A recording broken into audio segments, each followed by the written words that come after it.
Hello, David here, and the project for today is replacing the rear seat on a 98 Ford Contour.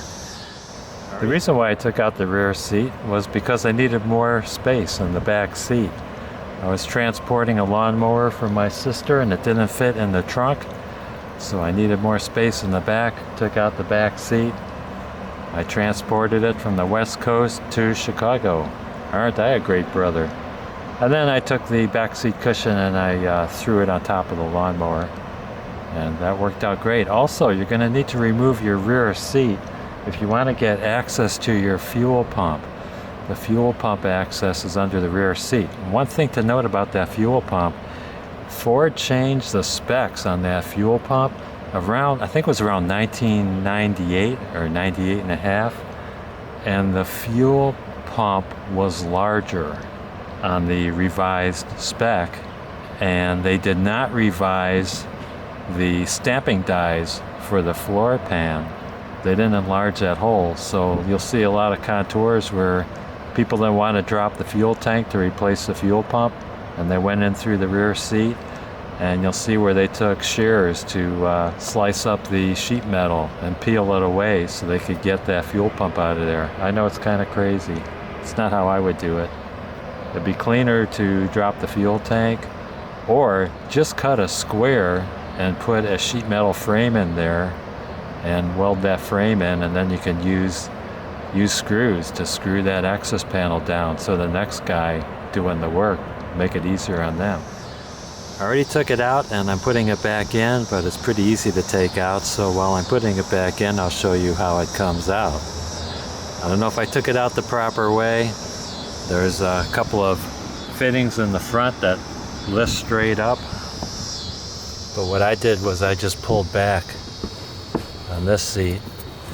I popped out the fittings. You have to allow the seatbelt buckles to go through the slits. And then there's this attachment here. You have to remove the fastener for that. This hole's for a locating pin, but the fastener goes right through there where my thumb is. And you're gonna need a torque spit for that. The proper size torque spit to use is a T55. I just put this bolt in here so that I wouldn't lose it, so I need to take it out to put that seatbelt anchor back in, because the seatbelt anchor, which is this part, goes all the way up to this connection, and I didn't know how to remove that, so I thought I would just remove it from the bottom part of the floor pan. As far as the seat fastener goes, there's these little hooks here that face to the rear, so I think it connects to this. There's a metal plate here on the bottom of the seat. I would hook that in first and then hook into these fasteners here. That loop slides straight down into this slot.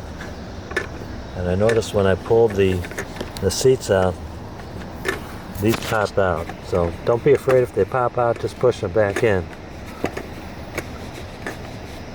They just snap in. So the first thing to do is to push this through the slot. And of course, taking it out, you're going to have to do the opposite of what I'm doing to install. Grab it from the bottom. There we go. Like that. And pull that retractor out so you have some slack.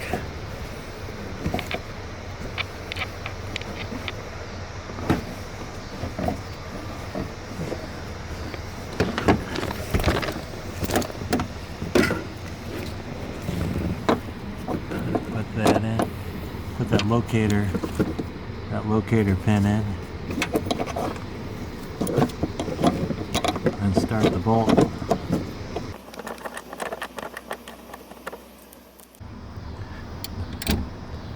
this down really good because you don't want your mother-in-law to go flying out of the car.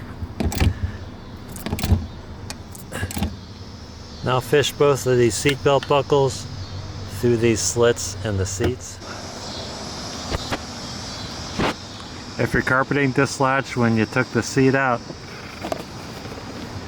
pull it back in. Okay, I've got the seat belt receptacles or buckles or whatever they call them sticking out. Now I've got to push the back of the seat down and backwards to get it to hook.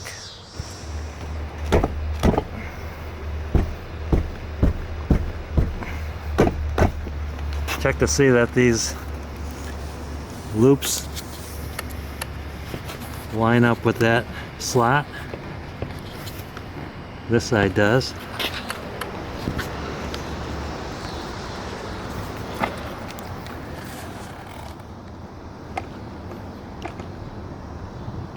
Okay, that side does. Yeah, pound it down.